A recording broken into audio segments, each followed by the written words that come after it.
Welcome back, Big Sky fans, to the final episode of Big Sky Big Takes on the Fans Nation Network. I'm your host, Colby Peterson, and with me, as always, the one and only, his reputation precedes him, Montana Parlay. Parlay, how was Texas, man? I mean, obviously, we'll talk about it. Not the result you guys wanted, but how was the trip overall?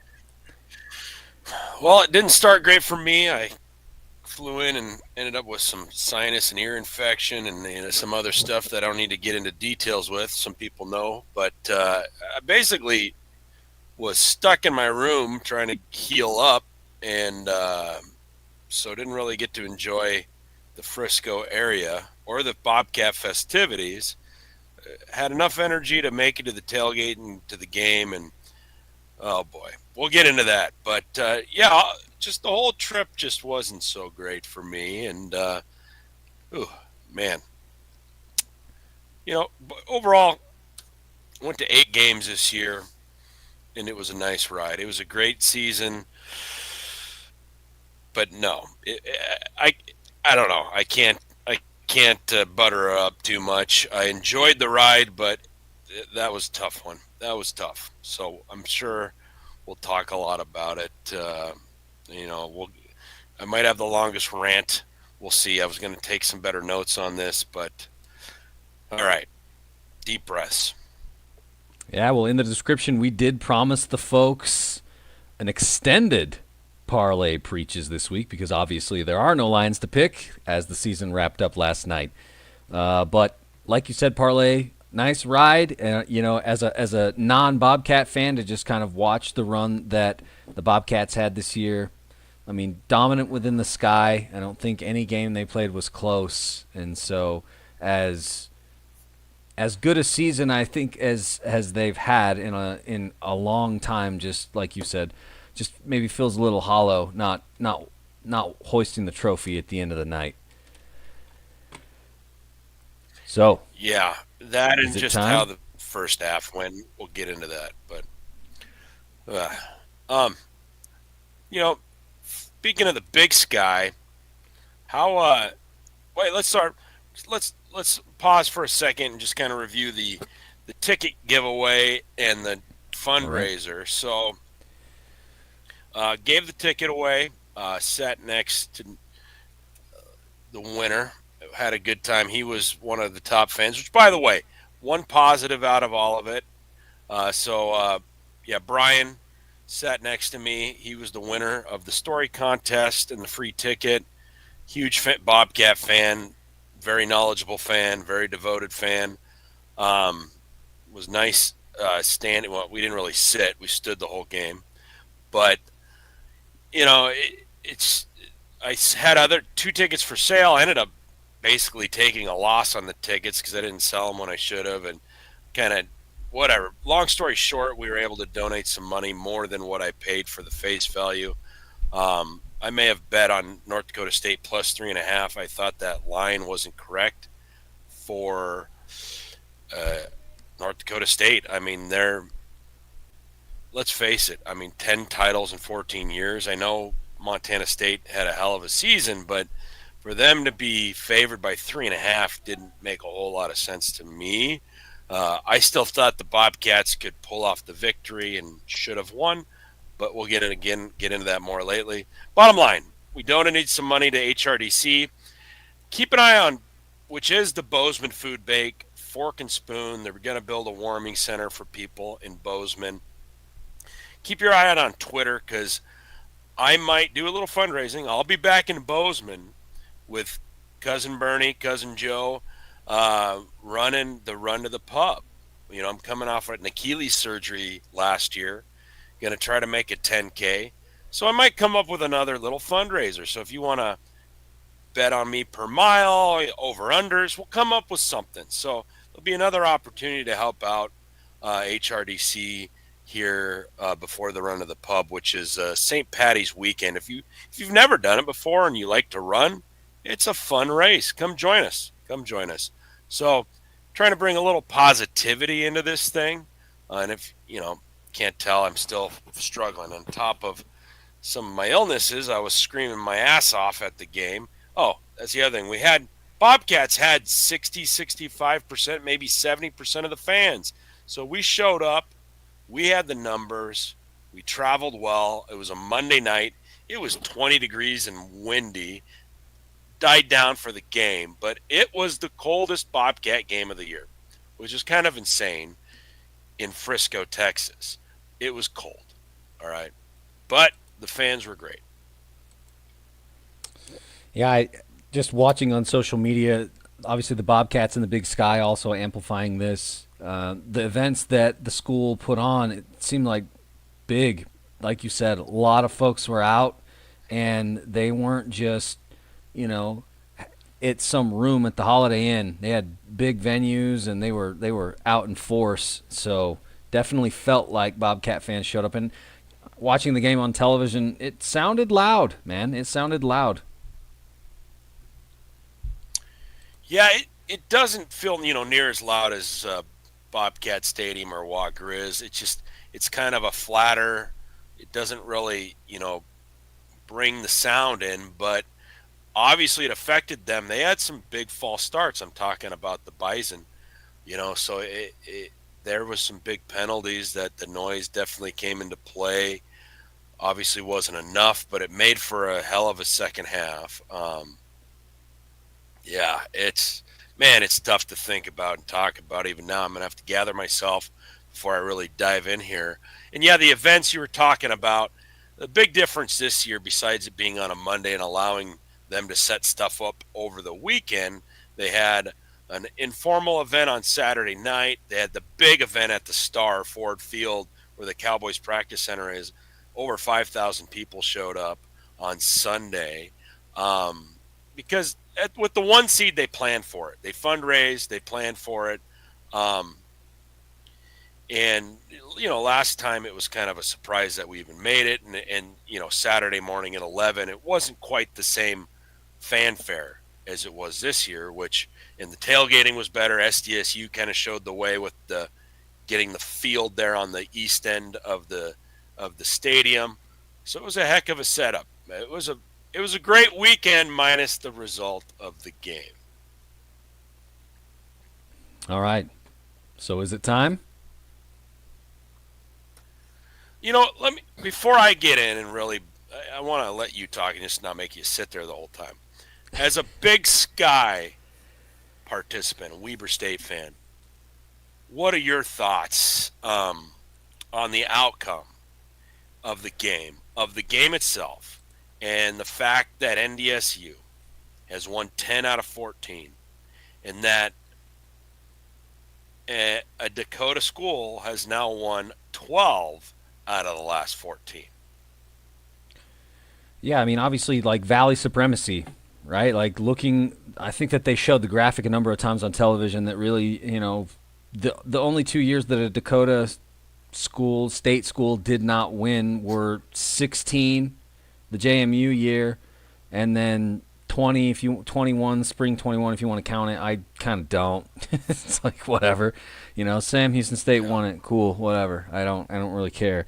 So I mean, just a continuation of Valley supremacy, and I think that as a Weber State fan who is hopefully looking for a new coach in the next couple of years, I think the Bobcats have kind of shown the way in the Sky in going and recruiting from those coaching trees within those programs, right? Like going to get Brent Vigen was a very good choice for the Montana State Bobcats, even though you've had a couple of tough results that you didn't love, but hey, man, I mean, you got there. Like, think about this. In 2019, both of our schools played in the semifinal, and it wasn't close. You know what I mean? Like, we were just happy to be there. And then just a few years later, you guys go get Brent Vigen, and now all of a sudden, like you said, the Cats are in the national championship game in 22, and now here once again in 25 with the number one seed. And so I think that for me as a Big Sky fan, the answer is, if you want to be competitive, go get a Valley coach, man. like that seems to be it. That seems to be the trick, because we've done really, really well with Brent Vigen. Yeah, and that's the thing. Vegan knows the formula. You got to build the lines. You got to Yep. get, the culture on track. You got to play as a team. You got to, nowadays with NIL and everything, you got to let kids be individuals on social media and have a little fun, obviously. But overall, the message got to be we are a team. We're one unit. Focus, and I'm going to get to that in the coaching aspect things here. But so we've kind of followed that model, and you mentioned something about just being happy to be there, and not. I think thing is the real bummer from the Big Sky side of things, not just the Bobcat fan in me, the Big Sky side of things that. Listen to this. Oh, Valley's better. Oh, Valley's still better. You see a couple of those comments now. Sure. Is that, yeah, in the past years we were just kind of happy to make it to the semifinals with the years with Choate, and then Right. even 22, well, the 21 full season, Yeah. fall season, like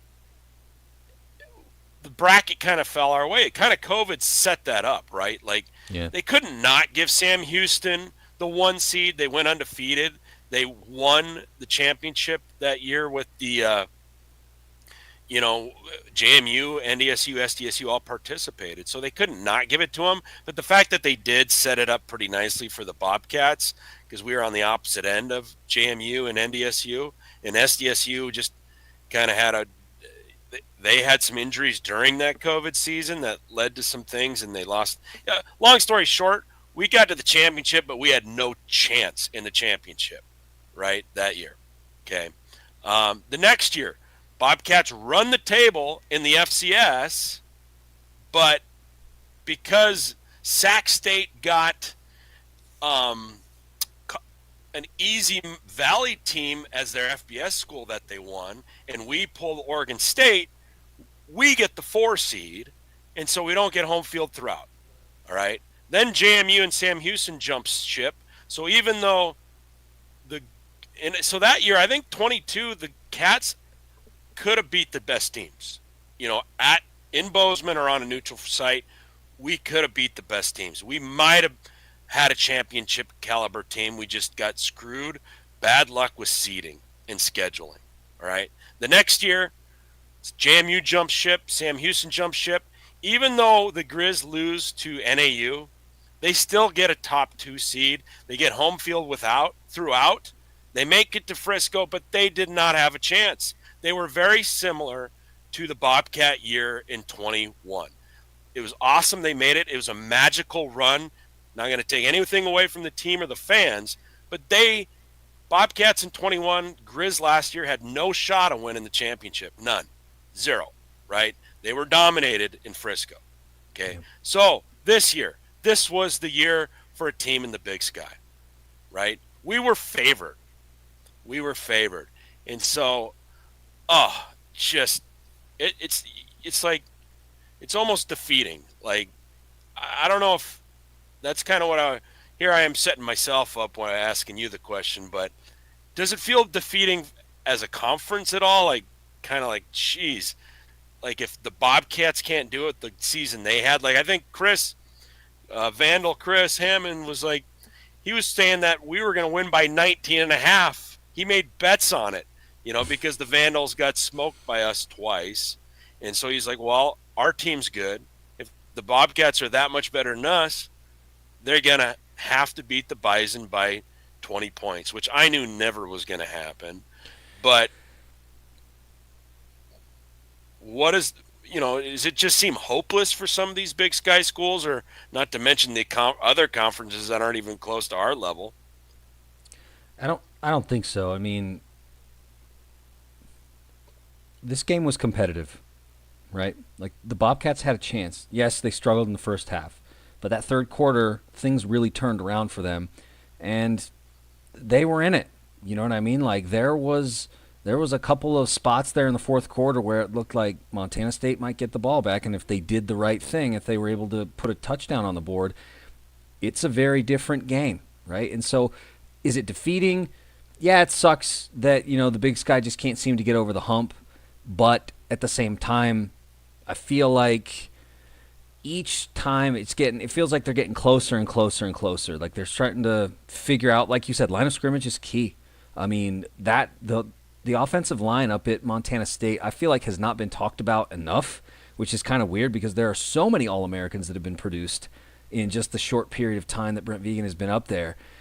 And it's just that's the secret, right? That you have to win there if you're going to be competitive, and Vegan knows that, and he's put that out there. And so what I think is that it sucks that the Sky didn't win it again, that, like you said, 10 national championships in 14 seasons, it's Bison supremacy, but this was much more competitive than what we saw last year in Frisco, where we were just hanging out watching the Grizz, waiting for the clock to hit zeros because, I mean, the Jacks were just so good.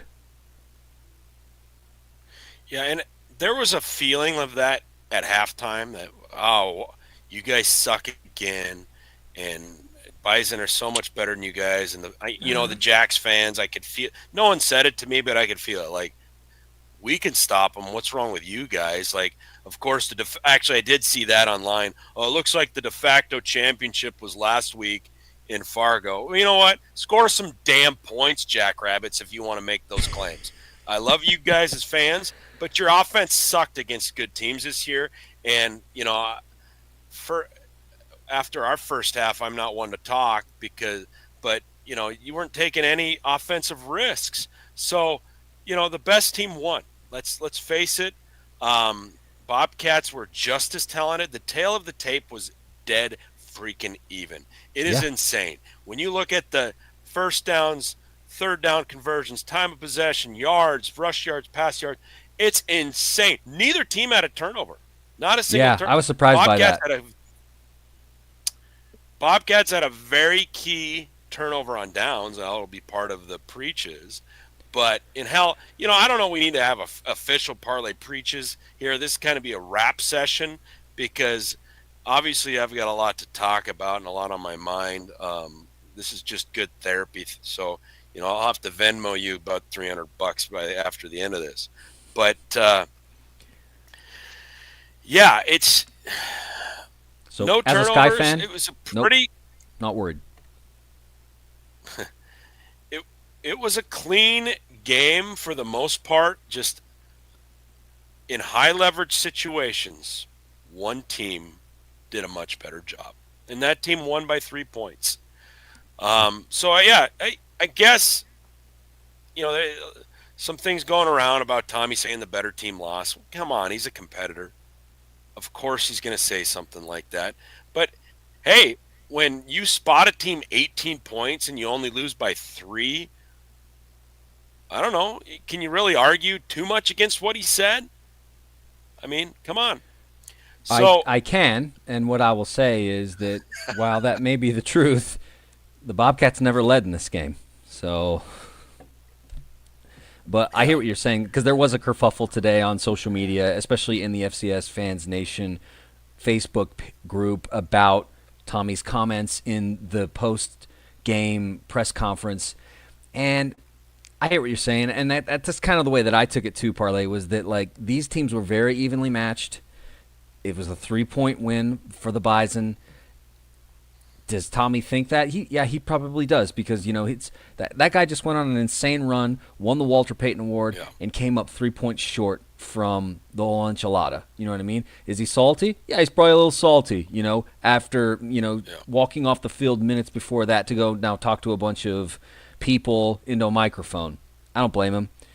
But like you said, at the end of the day, when it came to pressure situations and when they had to have it, the Bison were able to make their way. And also, like you said earlier, you cannot spot a team like that, 18 points, and then put yourself in a situation where you have to come back. They did. They were competitive, and they got back in the game.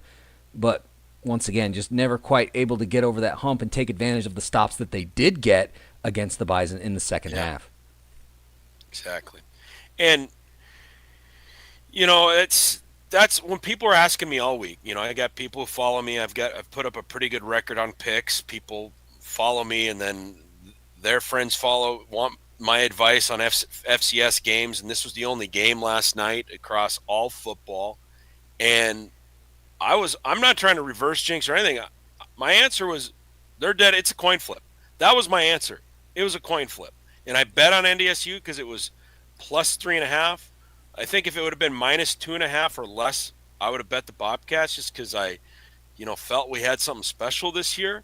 But any team that was going to get more than 3 points, I was going to take because they were so dang even. Yeah, I this really felt could have like gone this either was way. a 3-point game.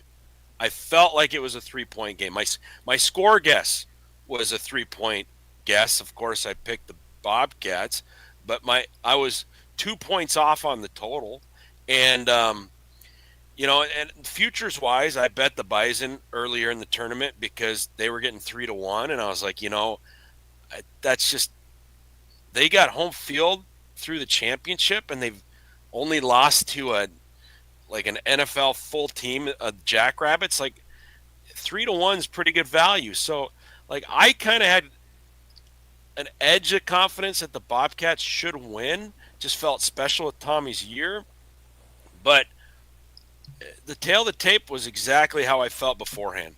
It was dead even.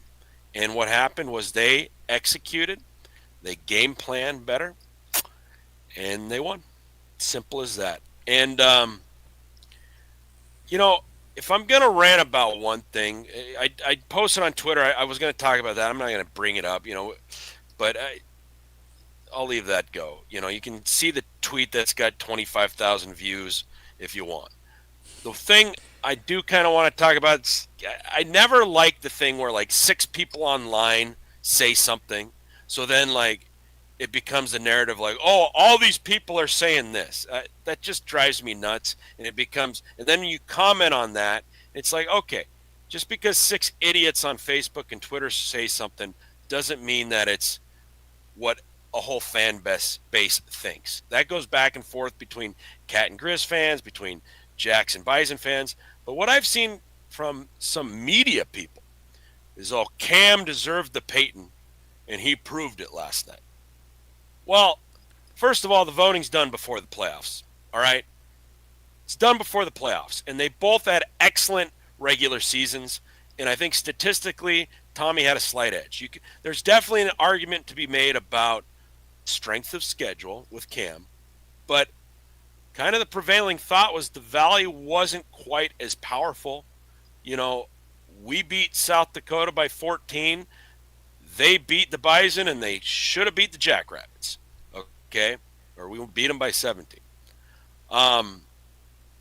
So, if you vote after the playoffs, right before the Natty, I don't know who had a better playoff run. Look at what Tommy did, in those 3 games.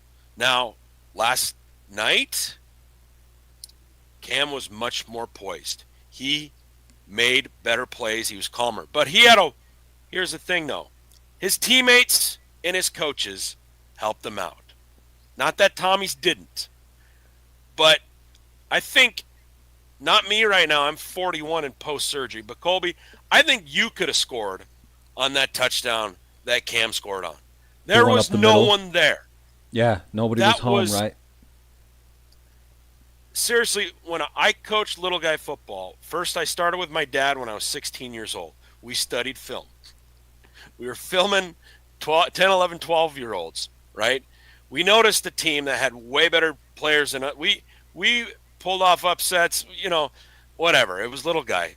We were too competitive for the arena.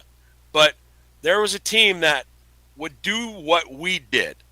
And it was kind of their standard set sometimes. So we would just have a standing audible where the quarterback would literally just tap the center and run up the middle. It was a sure 10 yards minimum every time, right? That happens in the little guy. It should not frickin' happen at this level. That was a complete breakdown by the Bobcats, and that wasn't the only thing that happened. I think, Bernie earlier said, is there an advantage to NDSU knowing Frisco, blah, blah, blah. I think there's arguments to be made in the past with that early Saturday morning game. And yes, Frisco's grass turf and yada, yada, yada. No excuses this time. First time it was a Monday night. It was cold. If anything, Bobcats should have had a slight edge. But I think NDSU just has a better film room. I think there's something to that. I don't know if they've got consistency in that regard the last 15 years or what. And hats off to Polasek. He coached a hell of a game. You can tell that first half, they saw things and they executed perfectly, right? And we didn't. We looked sloppy in the first half. Yeah, and that's what's frustrating. I think that where the game is won and lost, because, I mean, the point, if you're a Walter Payton Award voter, you can go either way, I think, on Tommy or Cam, and you're not wrong. They were both great players. They were probably equally as deserving. It's a 50-50. Tommy was great. Cam was great. Whatever. I think the difference in the game, to be honest, was the skill positions, because I think we've had some talk about it here in the chat already about how when the receivers had to have the ball, Cam got the ball, and Bryce Lance came up clutch in a lot of big situations, and he did that throughout the playoffs. And I think that maybe that's the difference, is that the skill players for the Bison were, I don't know that necessarily they were so much more talented, but they were ready, and they answered the bell in those pressure situations where they had to have those yards, because Tommy had some situations where he would throw the ball and it just wasn't quite the same on the other side. And if he did, we're talking about 3 points, folks. Like, it's a 3-point game when the clock hits zeros. So if I'm picking one thing that is the difference, I really do think that it's that receiving core and the skill players making the difference for the Bison to move the chains when they had to have it. And, I mean, you saw what happened, because I think that they both ran the ball fairly well, and we knew that the Bobcats were going to come and run the ball, right? Because that's what they do. But when it came to passing the ball, that was probably the difference. So, hats off to the Bison. They had a great team. We've had a lot of conversation here in the chat already about wishing you condolences to Parlay. A lot of stuff in here. But as you've said earlier, the game really could have gone either way. I don't think that the Bobcats got blown out by any means. This game was close. The Bobcats were in it. There were a couple of key plays that went the way of whoever, and if those don't go that way, it's a different game. Because, I mean, like I said, 3 points, man. It's 3 points. Well, that's it. The things that stick out to me the most were they had 3 big completions. I don't know if all of them were to Lance, but 2 of them were. 2 were right in front of me. 3rd and longs. Cam didn't make great throws, but Lance adjusted, made diving catches. Yeah. And then the one in the corner in front of the end zone, that was the 3rd one. The one he was like catching the ball going out of bounds? Yes. That was a wild catch. Those were absolutely crazy. Just amazing plays. And I was texting some people, Bobcat people. It's like, do we have a deep threat receiver? I mean, not really. Not a consistent one. Taco, he's a hell of an athlete. But we don't have the deep threats like they did. And they helped make Cam look good. I mean, I don't want to take anything away from Cam, but they made plays. Huge plays. So there is that, and then the inconsistency on being aggressive is what drives me nuts. Right? When we're down 14-0 and it's 4th and short, deep in Bison territory, we kick the field goal. Fine, take the points, get on the board. Then towards the end of the first half, it's 4th and a long 5 at midfield. Instead of punting, we go for it. I don't mind going for it, but it's the inconsistency. It was a bad play call. Bison get the ball. They score a touchdown. So if we punt it, which they get a field goal instead of a touchdown because of the extra yards and time, that's 4 points in a 3-point game. On 4th and short, when we take the field goal, if we go for it and get a touchdown, that's 4 points in a 3-point game. And then finally, the one that absolutely drove me and my brother, Bobcat brother, nuts was when we got it within 1 score for the second time in the second half. and we kicked it out of bounds, which actually, now that it's the touchback's at 25, the 35, 25, whatever, we stop. It's 4th and short at midfield. They punt it. Reminiscent of SDSU in Bozeman for the semifinal, where they punted it. Me and my brother celebrated in the stand on 4th and short. We knew the game was over. I didn't celebrate because we were, this time because we were losing and they had us pinned a little deeper. We run the ball twice into the line for a yard and a half each. We got 3rd and 7. We don't complete it. It's some shitty-looking pass play. And it's like we let them off the hook. They got super conservative with the punt there, and we let them off the hook. Just drives me nuts because, I don't know, it's easy to armchair coach now, but we lost by 3. It's Tommy's last year, so I'm going to be emotional. I love what Vegan's doing with the program. I love what the coordinators have done this year, but they just got out coached, plain and simple. And one last thing, I did not know this until just before the start of the pod, but I made a comment to my cousin and Brian in the stands. This is the first playoff game where we started on defense. Every game in the playoffs, we got the ball first. We went down and scored. We won the toss, and we deferred. All right? Maybe that's the mathematical play, but to bring it back to coaching, one year I helped another brother's team coach little league baseball. They lost their first game in a double elimination. You coin toss every game for visitor or home. The first game we played, we won is like 20-0. Our offense was on fire. Every time we won the toss, we took visitor, even though common knowledge is you want to be home team in baseball. All right? When you're hot, you're hot. When something's working, it's working. Why not take the damn ball first? I don't understand that. I don't understand it. Maybe I'm looking for more excuses to be pissed off, but I just kind of couldn't believe that we won the toss and deferred. I don't hate it because Jay Hill used to do that all the time, and I loved it because no matter what happened in the first half, you were going to get the ball. You guys had, Jay Hill was the master of second half adjustments for the most part, right? And so I don't hate the deferral. I think that the struggle there is, like you said, they gave up the touchdown for the Bison's first drive, which was a long drive. They chewed up so much clock in that first drive. It was insane. I don't think the clock stopped. But then the Bobcats get the ball back, and they end up having to punt. I think that was it was a race, right, to see who was going to be able to get enough stops. And unfortunately, that kind of put them behind schedule out the gate. So I don't feel necessarily that the deferral is a bad thing.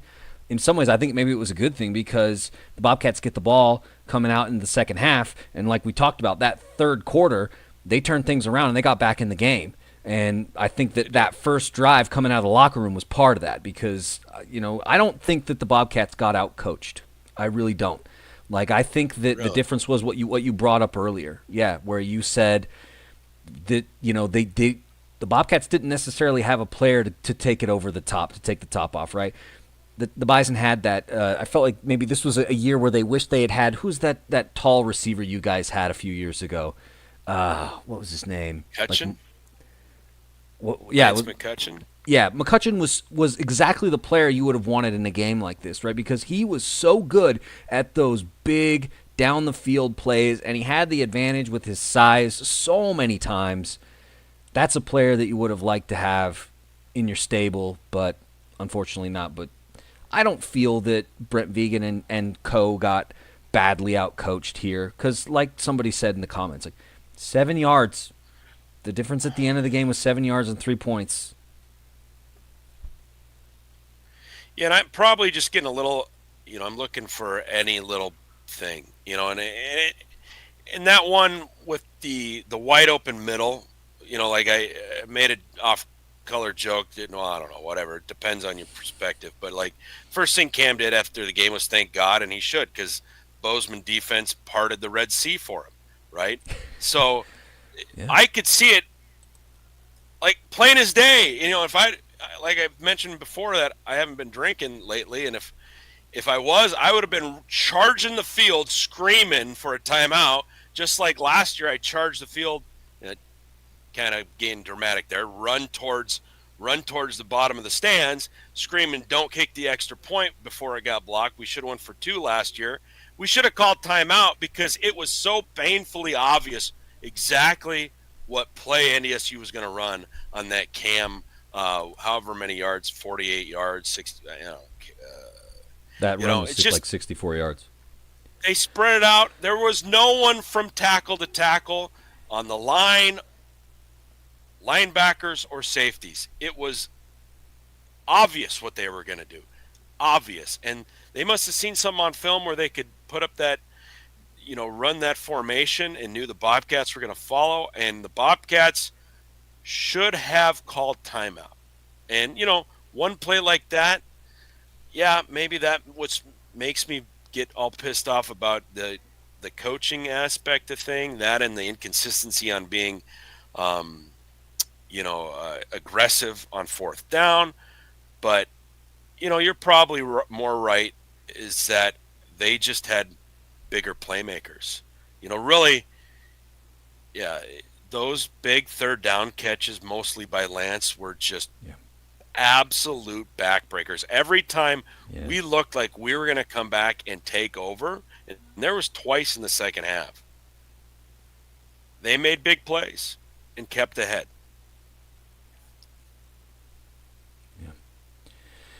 Well, Parlay, you've talked a lot here. Do you want to have a formal Preaches session, man, or how do you want to do this? I mean, this is going to be the last show of the year, guys. I think I fit all my preaching into the back and forth. I kind of set things up to where I got in the points I wanted to. It was, the parting of the Red Sea. It was the lack of consistency on being aggressive. It was the deferring, to the second half. Not taking advantage of NDSU's cowardly punt from midfield.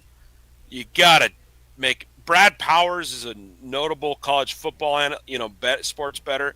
He tweeted after that, he said, "What the hell are they doing punting? They deserve to lose." And I agree. But we let them off the hook. To quote Denny Green, they are who we thought they are, and we let them off the hook. I think I was going to say that run, I think it was the second touchdown where Cam ran the ball in 64 yards. I think that was a third down, wasn't it? When it was an empty set. Yes, it was a third down. Yeah, because that's what I was surprised at, because I think it was like third and short, and they came out in an empty set, and they had been running the ball so effectively. I was like, why are they going 5 wide? That's kind of crazy. And then, like you said, it was wide open because the safety came down instead of staying put.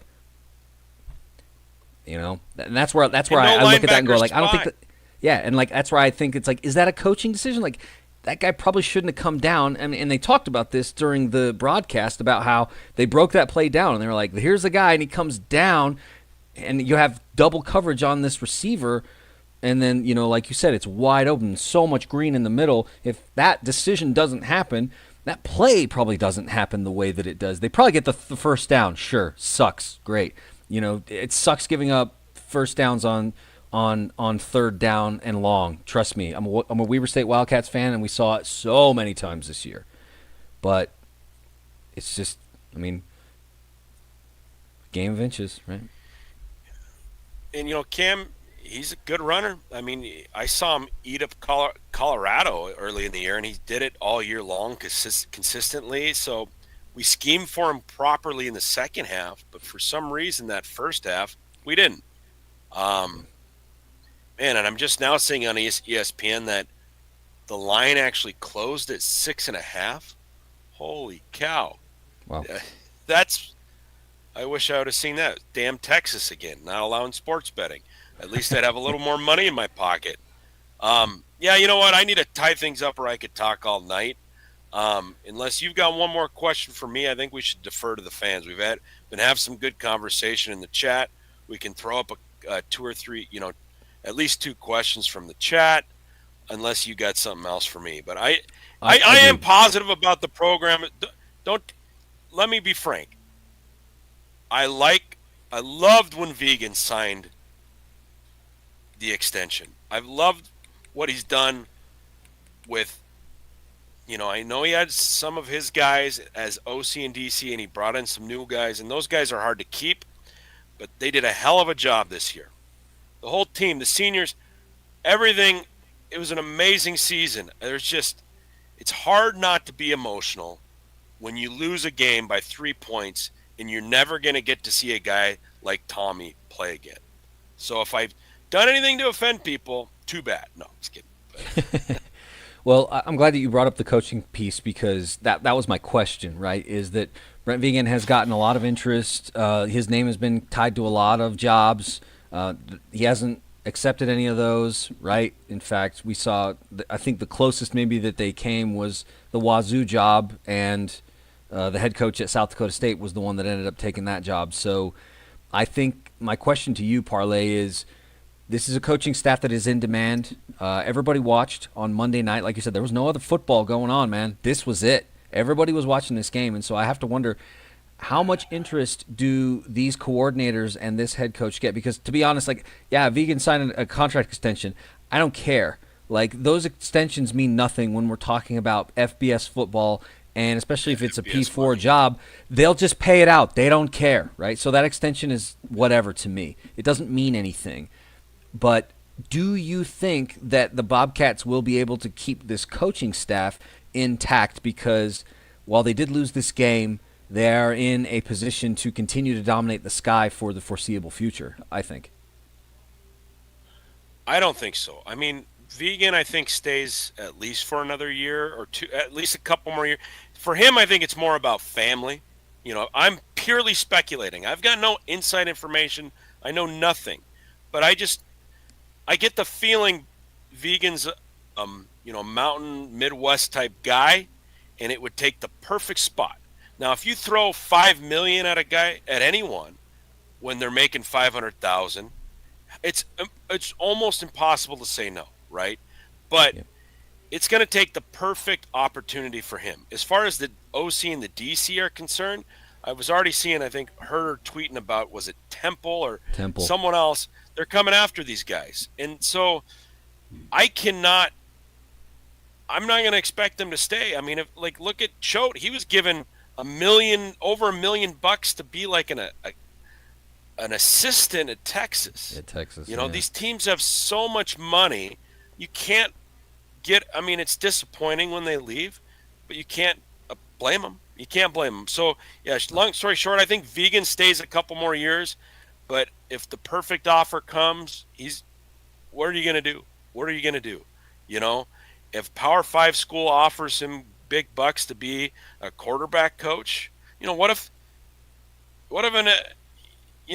an Iowa is like, we need to actually score some damn points. We want to bring they went and got Mark quarterback Gronowski whisperer in.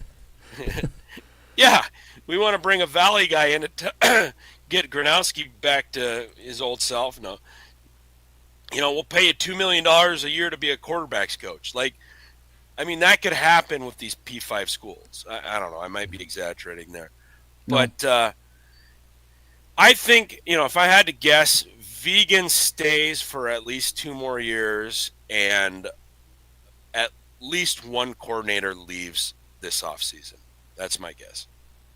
Yeah, and that's probably fair. I think you're right on when you said that it's about family and the right situation for Vegan. Vegan feels very much like Jay Hill was, where it was like he's going to go somewhere, but he's being very picky about where he does go, right? Because I'm sure that there are opportunities to go to plenty of places in the FBS would take. I mean, we just saw Trey Lamb, after one season in Johnson City, jump to a Tulsa job. He's definitely getting paid more, but is that the ideal situation? Vegan seems to be picky about where he's willing to take the next job. And so I mean, credit to him for that, because I think that, a lot of things can happen, right? Grizz fans know that, Houck leaves, goes down to UNLV, and it's not ideal for him, and luckily he had the opportunity to come back to Missoula. That doesn't always happen. And so I think Vegan is smart to be picky about where he wants to coach next, because he is in demand.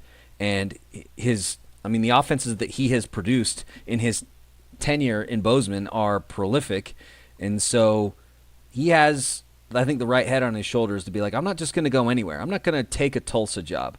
I'm not going to take a Nevada job. I mean, no dig on Choate, right? But like, he's going to be very picky about where he goes, and I think you're right. I think he probably sticks around for a couple more years, but I would not be surprised to see, especially the offensive coordinator, maybe get an opportunity at the next level. Yeah, Vegan. I was talking to a buddy. It's like, who's got ties to Montana. Would you rather make $500,000 a year in Bozeman or $1.5 million in Pullman? And it's tough with the fandom to throw that bias out, but I literally think I'd rather make $500,000 a year in Bozeman, Montana, than to live in a town like Pullman. I just think I would, and especially if my wife liked the town better. I mean, that's a big happy wife, happy life. And if your kids are part of the school systems, I just there's more to life than money, but everyone's different, right? You get to certain levels, you don't know what your long-term goals are, because with Choate, he might have his eye on something 10 years down the road, and he knows he has to take certain steps and he can't get too stagnant, So there's different levels of this and different goals and different family obligations, so it's hard to guess. And I will be hard on these guys for being for game time decisions, for game planning, for fourth down decisions, but I'm not going to be too judgmental on what they do as far as where they go to work and how much they get paid and what they do with their families. Now, if they act like hypocrites and they're anti-NIL and then they're doing Geico commercials, Nick Saban, then I'm going to call them hypocrites and idiots. But overall, you got to do what's right for yourself and your family, Yep. All right, so that was my one question. I wanted to talk about coaching in Bozeman because, like I said, they look to be the toast of the Big Sky for the foreseeable future. I don't see anybody else challenging their supremacy. So, but it all depends upon whether that coaching staff is, especially Vegan, stays intact. But Montana State just seems to keep falling into good hires. So, even if he did leave, I don't know, man. It probably won't matter. Any questions from the fans, guys? I mean, we've talked a lot here tonight about the game, about the future of Montana State. We haven't talked as much about the Sky, but we did just there at the end. But if there's anything that you guys want, burning questions, I mean, I guess as we kind of wait, here we go. Mike asking, wants to hear the thoughts on next year's defensive line because there was some key edge rushers that you guys had this year that I think are also going to be gone as well. Yeah, it's going to be hard to replace. This is where I falter. I'm not good on the depth charts or the recruitment trail, but I just have confidence in the current regime to reload. There was worries when we had all those O-linemen hit the portal, and then we had the best O-line we've ever had. We've got more guys hitting the portal now. Can't blame them. There's rumors what's his name got $3 million from Cincinnati, which seems insane. But just like with the coaches, like if you're 20 years old and you're offered $1 to $3 million, if you're smart, that could be life changing. So it's tough to stay in Bozeman or Fargo for $100,000 or $40,000 in a rockin' R hat. When you're offered $1 million from a Power 5 school. So. The Rockin' R hat means something, bro. Don't discredit the Rockin' R hat, man. That's yours. Yeah, we're gonna lose a lot. Everyone loses people. The best championship teams lose people, but the best teams reload. The XDSUs and us have been reloading. The only team that didn't was the Grizz. It's well, it's a system, right? And that's where we really, when we talk about a program, this is what separates programs from a year, right? It's like if you're consistently taking players and getting the most out of them and turning them into All-Americans, and it just becomes this machine the way that, the XDSU schools or like Montana State has on the offensive line. If you're just continually pumping them out, I don't worry necessarily as much as, like a like an Albany where you have a high point year, right, and then you're never heard from again, or like Maine in 2018 where you have this high point year, you lose in the semis to Eastern, and then you're never heard from again, right? I don't think that that's what's going to happen. I think you're right that they probably reload, and that's what's up. I did want to address this question in here. So, I mean, Natty's going to be in Nashville next year. I'm ready for Nashville. You know, we just moved from Nashville 6 months ago, so we know it well. So I'll see you guys there. I know a lot about Nashville, but Parlay, karaoke on Broadway. Oh yeah, I might have to be in a hyperbolic chamber beforehand so I don't get sick because I'm pretty bummed about missing the social events in Frisco, but I've done that 3 years now. So, but I do not want to miss out on doing some karaoke on Broadway and doing some country dance, not line dancing, screw that, but some actual swing dancing and just gallivanting around Nashville. I'm looking forward to it. Gonna have to save. I'm sure the budget's gonna be a little bigger for that trip than to Frisco, but hell yeah, I'll be doing some singing. Well, and it'll be a lot easier to get to Nashville as opposed to getting down to Texas. I think the weather's probably going to be about the same.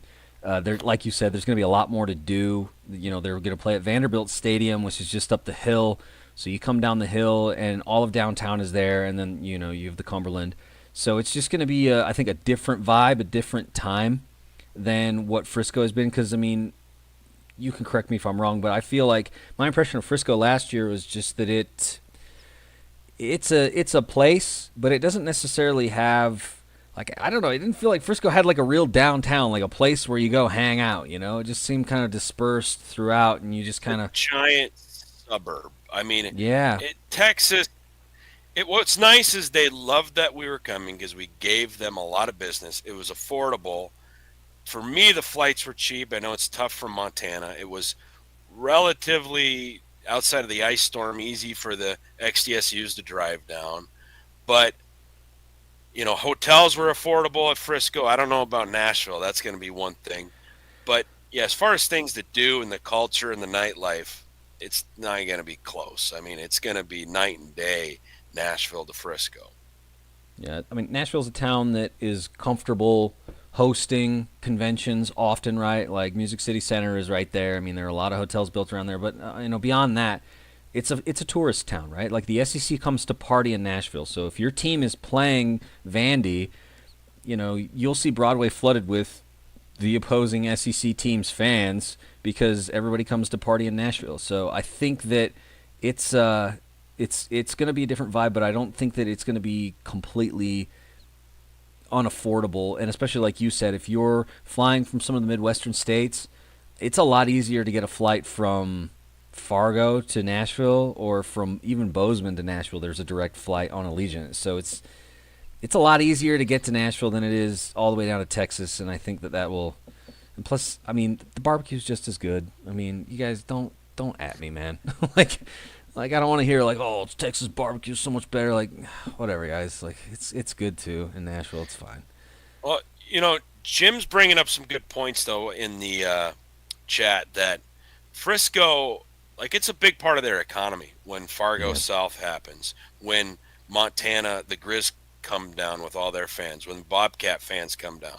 The bars do roll out the red carpet. They set things up. In Nashville, it's going to be an afterthought. Just like the argument with the basketball. It's like, hey, we should do it in Vegas. It's like Vegas doesn't give a shit about the Big Sky Conference, right? So when we have it in, you know, that was one thing about Boise. I don't even know, but let's stick to football. But, yeah, Nashville, it's going to be an afterthought. They have tens of thousands of tourists, if not hundreds of thousands of tourists come every day. Whereas Frisco, like a lot of the Uber drivers were talking to us about the game. The Uber driver watched the game who picked us up after we had our little sulk and eaten scotched eggs and at the British pub down the way because I didn't want to walk a mile in the cold, you know. So the people know and care about the game in Frisco. And a lot of that, though, I think is because of the Bison tradition of going down there every year. They set the standard. They brought the same group.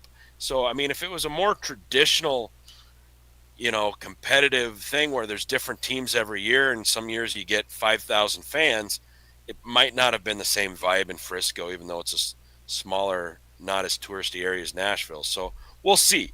We'll see. Who knows if NDSU continues to be dominant the next 5 years? I kind of hope not, but Why wouldn't they? I see no reason why not. yeah, why wouldn't they? I mean, really. Even when they lose their head coach, it doesn't seem to matter. Like this is like the definition of a program where it's like we can just switch out head coaches, we can switch out players. Like it doesn't matter. Like a machine runs in Fargo, and you can just switch out the parts.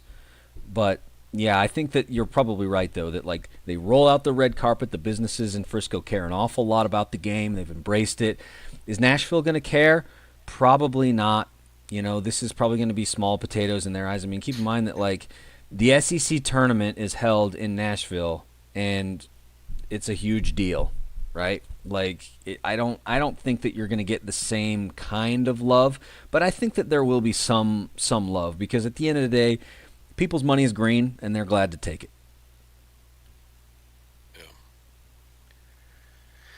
Yeah. Man. So, parting thoughts, Parlay, before we wrap up the final Big Sky Big Takes of the season? Any final thoughts that you want to throw out there before we say goodbye to the folks? Yeah, I didn't prepare for final thoughts, and my brain's not sharp after just. It's been a excruciatingly long weekend. Just took a lot out of me. You know what? Let's do this. I love running into the fans, the Rainbow Rogue dudes, the FCS Fans Nation. Ran into, gosh, I'm just going to be missing Mike from the college football campus tour. Yep. It just seeing everyone like that just makes it the community of FCS football, right? That's, someone mentioned the taco. Guy who had my buddy, Mark and Troy Benson, who host the tailgate in Bozeman. They had a friend who had a tailgate in Frisco. He had 40 pounds of brisket tacos. He's like, invite everyone that you can. So I'm texting the guys. We came and had some tacos. He's got a heater. Just love it. The community of it all and seeing everyone once a year. And, people look at some of us funny, like, why are you here? You're a Sam Houston fan. You're a JMU fan, whatever. But you know what? It's just good to get together, watch football with kids that a lot of us knew and grew up with, and have these strong long-term rivalries, but still have friendships between rivalries. So I don't care if it's Frisco or Nashville. I know each year is a good time, and I thank everyone for participating and listening to my rants each week or the weeks that I've actually, was able to pop up on the screen here. And Colby, I want to thank you. You've been a great host. You got a family. You're not like me just sitting here twiddling my thumbs. You got more obligations. So I want to thank you for hosting me, giving me a chance for my, I joked about it, but it is kind of therapeutical to do this right now. I was texting Hot Take Nate. It kind of sinks in. It's like, man, I'm not going to get to see Tommy play again. That was a tough way to end that 4-year run. But getting to talk about it helps, and it feels good. And getting to interact with all you guys in the chat feels good. Being able to help donate money to the HRDC and Bozeman Food Bank feels good. And there's always next year. Ron's been the most positive in the chat. There's always next year. And I know we will reload, and it's going to Gold Rush, South Dakota State. I'll see some of you guys there. Oh, that's the Gold Rush game for you guys next year? Yeah. Nice. I think that's a really cool tradition that you guys have. I like the Gold Rush game. I think it's cool. But yeah, man, the community is the thing that I wanted to end here on because, like you said, it is awesome. Unfortunately, I wasn't able to come down to Frisco this year. I ended up having to sell my ticket. But just the conversations with folks and anticipating get a chance to get to talk to guys and just the community around FCS football is unreal. It's amazing. And like Ron's saying here in the chat, like FBS fans, they know about their school and they know about their team, but in the FCS, it is different. We do know about each other's teams, and it's what makes the playoffs great is that you have these opportunities to face teams that you wouldn't. Like Weber State going to Chattanooga in 2016. That's just one of those things that, like, that's a playoff thing, man. Like, that kind of stuff does not happen, and when it does, it's great. But just paying attention to some of the other conferences, what it means, who's good, that stuff's fun. It's great. The subdivision's awesome. So, Parlay, I want to thank you for the season, man. Sorry, like a lot of folks have said in here, that it didn't turn out the way you had hoped. Hope you get feeling better, man. And I'll see you on the other side. All right. Thanks again, people. There's always next year. That's right. So, Big Sky, Big Takes. Thanks to all of you folks. We'll see you next season. Bet the best. Forget the rest. We'll see ya.